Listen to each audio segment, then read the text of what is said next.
Né? Hoje vamos fazer uma revisão sobre a Revolução Russa, para a gente ver se a gente fecha o conteúdo tirando as nossas dúvidas. Vamos lá. Revolução Russa 1917.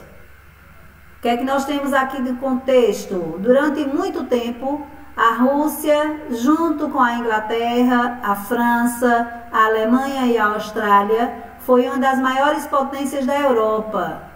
O século XIX foi um período de enriquecimento, porém, esse crescimento foi algo que parou no tempo, pois, enquanto os outros países se fortificaram, se industrializando e buscando modernização, a Rússia ficava estagnada no tempo, sem fazer nenhuma reforma ou buscar nada de novo.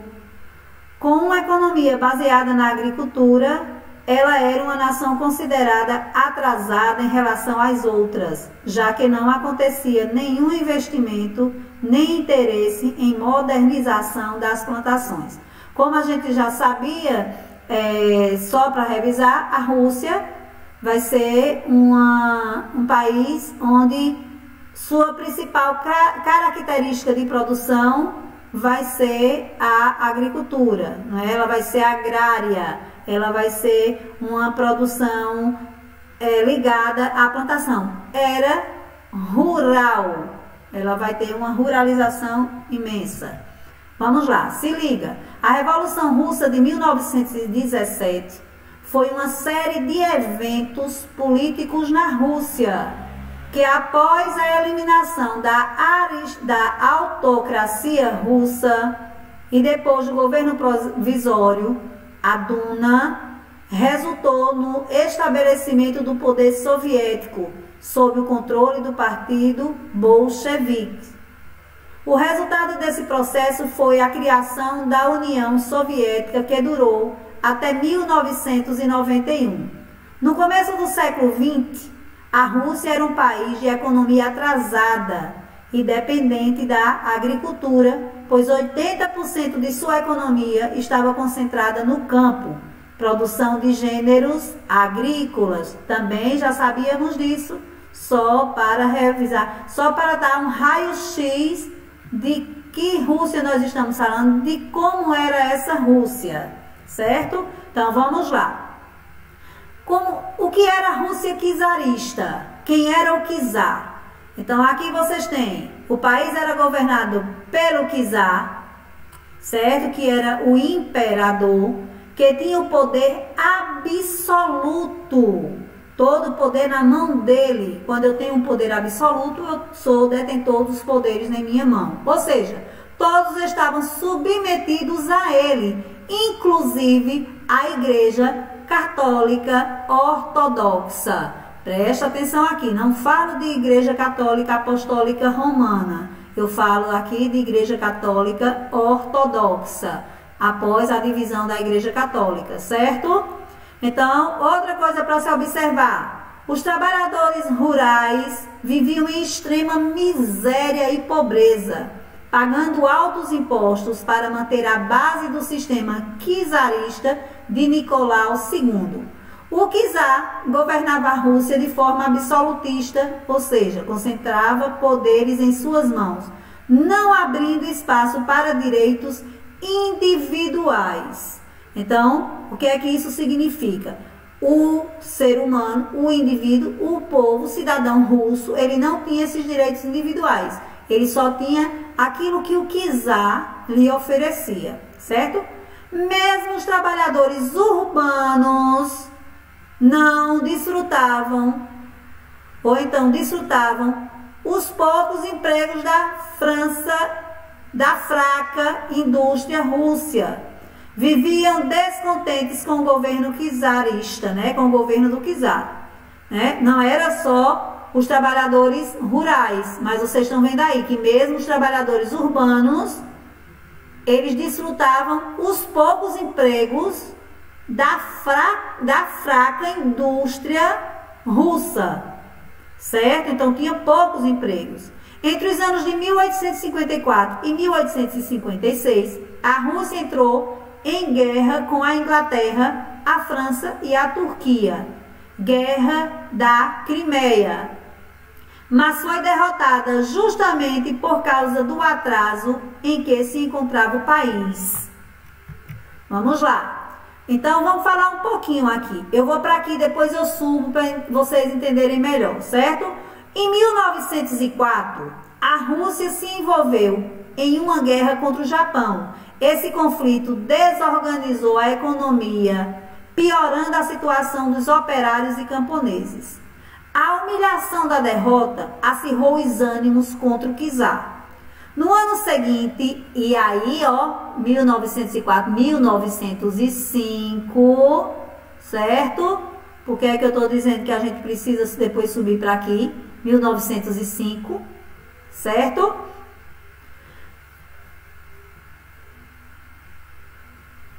Os habitantes saíram em uma passeata a fim de entregar um baixo-assinado ao imperador pedindo melhoras nas condições de vida e a instalação de um parlamento, de uma duna, né? O czar respondeu com um massacre promovido por suas tropas, aumentando ainda mais a revolta do povo. Apesar de tudo, ele fez algumas concessões e dentre elas estava a instalação do parlamento, que era a duna.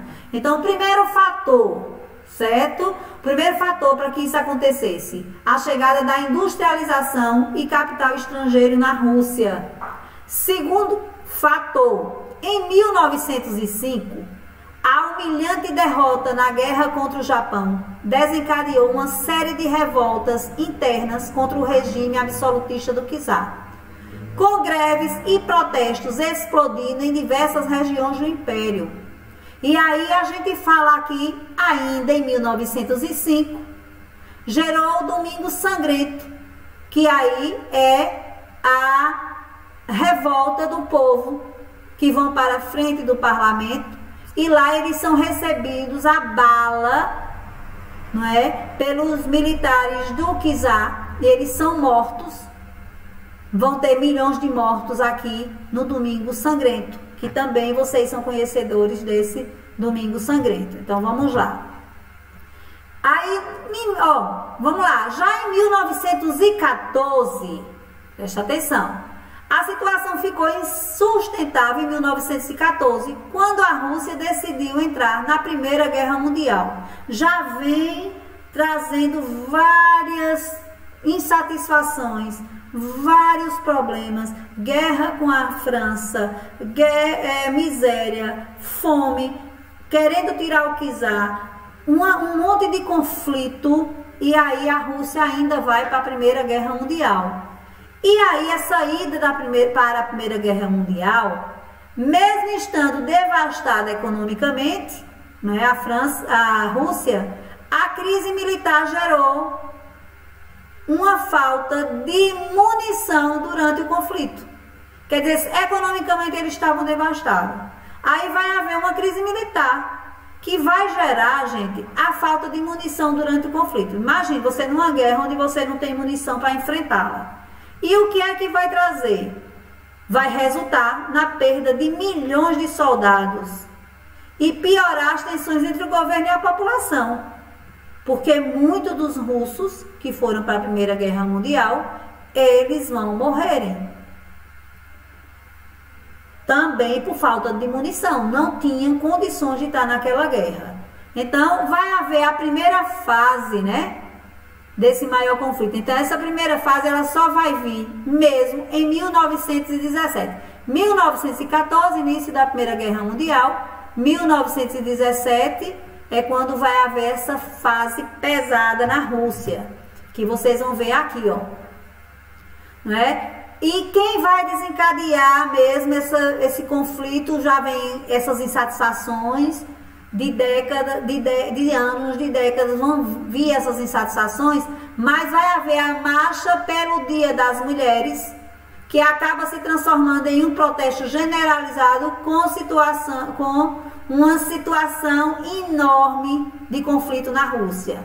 Então, causas do início da Revolução Russa. Em 1917, aconteceu a Revolução de Fevereiro, que foi pelos mencheviques, que tinham como objetivo tirar do poder o czar Nicolau II e tentar estabelecer uma nova república popular de cunho liberal. que trouxesse uma nova perspectiva de vida ao povo russo. A população não aguentava mais viver em situação de descaso, onde os investimentos industriais eram concentrados em centros urbanos e submetendo as pessoas a jornadas de 12 a 16 horas diárias de trabalho, sem receber alimentação, sujeitos a doenças, trabalhando em locais imundos sem nenhuma condição de higiene. Quanto mais acontecia esses tipos de exploração, mais as ideias socialistas afloravam. Essa revolução fez com que o czar abdicasse de seu trono, dando poder a um governo provisório que tinha no comando o príncipe George Lvov. Então vamos lá, vamos completar. Sem mudar muita coisa na realidade da Rússia, o governo provisório não agradou à população. Na madrugada de 25 de outubro, os bolcheviques, agora são os bolcheviques, lembre que o início lá de fevereiro são os mencheviques. No dia 25 de outubro, os bolcheviques, que tinham como líder Lenin, Zinoviev e Radek, seguidos por outros socialistas revolucionários e elementos anarquistas, seguiram até a sede do governo provisório e o invadiram. Mesmo com a capital cercada, Kerensky conseguiu fugir e muitos outros membros do governo foram presos. Então vamos lá. A revolução compreende duas fases distintas. Antes de a gente ler aqui, vamos para aqui, ó. Grande parte da oposição era socialista e se baseava nas ideias de Karl Marx. Eles acreditavam que todos os problemas do país só acabariam se o capitalismo fosse abolido e o comunismo fosse implantado. Os comunistas se dividiam em dois grupos, bolcheviques e mencheviques. Bolcheviques queriam derrubar o czarismo pela força, eram liderados por Lenin. Os mencheviques propunham a implantação do socialismo através de reformas moderadas. Aqui vocês também já sabem, é só para deixar como destaque, certo? Então vamos lá ver as fases da Revolução. A Revolução de Fevereiro de 1917, que derrubou a autocracia do czar Nicolau II da Rússia, o último czar a governar, procurou estabelecer em seu lugar uma república de cunho liberal. Nós já tínhamos visto no primeiro slide, só reforçando, certo? A Revolução de Outubro, aqui tá novembro, que é pelo calendário, vocês estão vendo ocidental, na qual o partido bolchevique, liderado por Vladimir Lenin, derrubou o governo provisório e impôs um governo socialista soviético. Quais são as consequências desse conflito? O que é que ele vai trazer como consequência? Desta forma, o partido bolchevique, isso que vocês estão vendo aí, derrubou o governo provisório e impôs o governo socialista soviético, que acreditava ser a melhor forma de governar existente. Ao assumir um dos primeiros atos de Lenin, foi a retirada do seu país da Primeira Guerra Mundial no ano de 1918 e a instalação do Partido Comunista. Ele também implantou a União das Repúblicas Socialistas Soviéticas, a URSS, que tornou-se uma das maiores potências econômicas e militares do globo. Vamos lá. Resumindo, aqui eu deixo um recadinho pra gente, que vai dar tudo certo, vamos lutar para que tudo dê certo, vamos fazer nossa parte, Grande parte da oposição era socialista e se baseava nas ideias de Karl Marx. Eles acreditavam que os problemas sociais do país só acabariam se o capitalismo fosse abolido e o comunismo fosse implantado. Os comunistas se dividiam em dois grupos, bolcheviques e mencheviques, certo?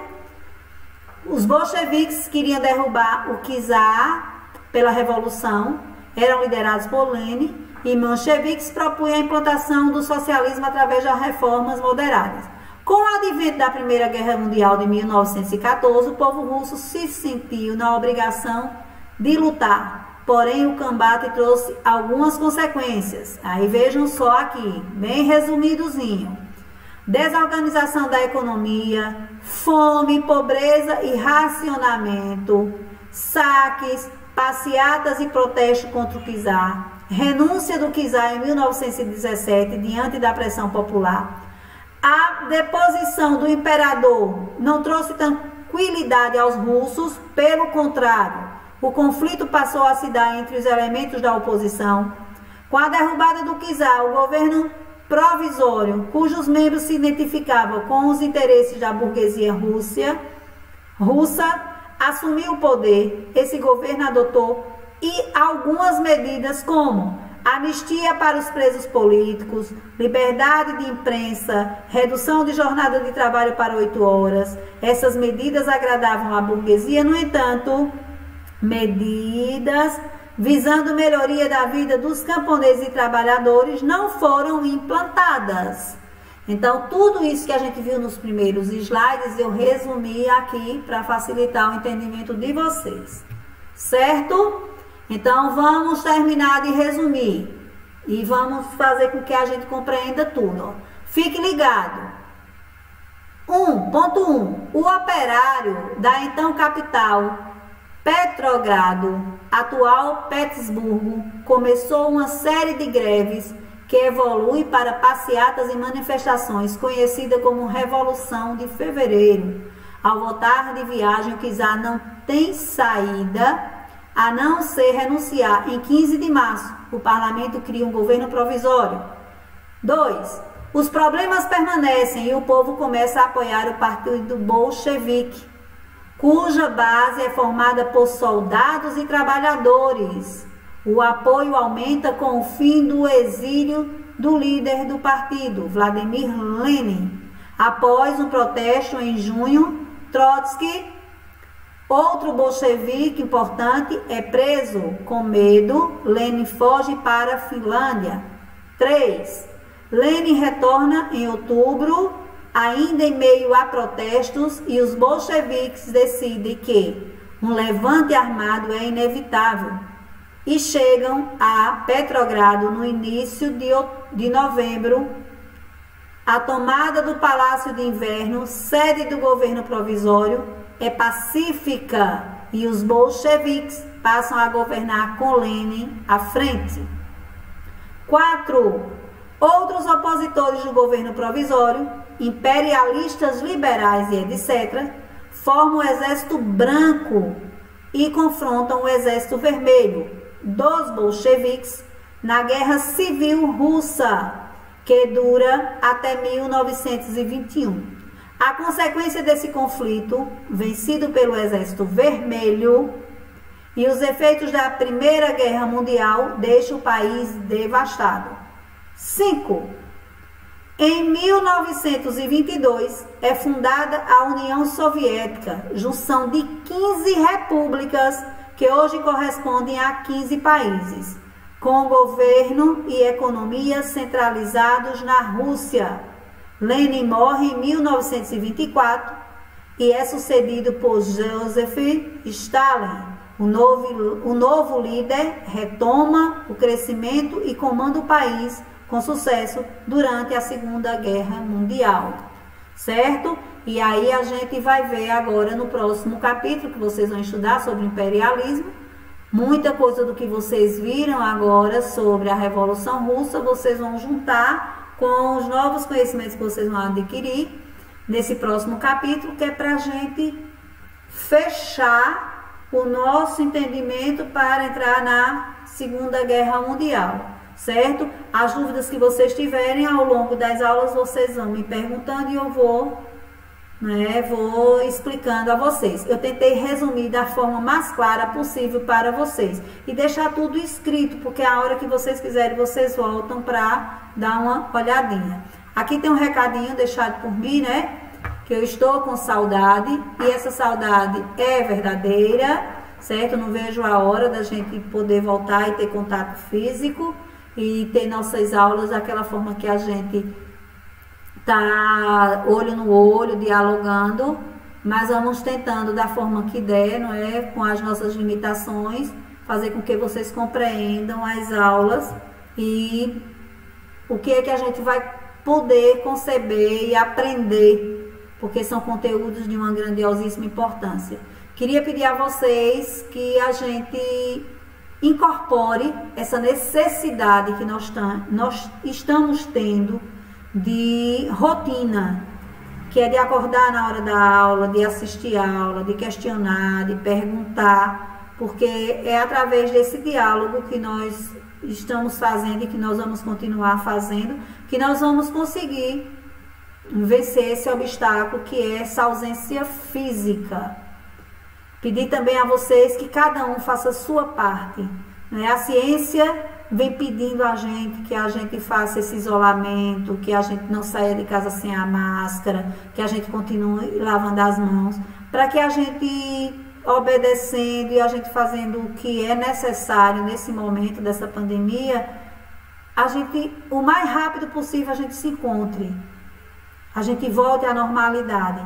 Sei que é difícil, que tem horas que dá um desespero, mas o que é que nós, escola, nós alunos, nós professores, nossa família, Menino Jesus de Praga, que a gente pode fazer por nós, para que a gente saia dessa pandemia e desse momento de, em algumas colocações eu coloco mesmo como desesperador, porque você está preso, não é?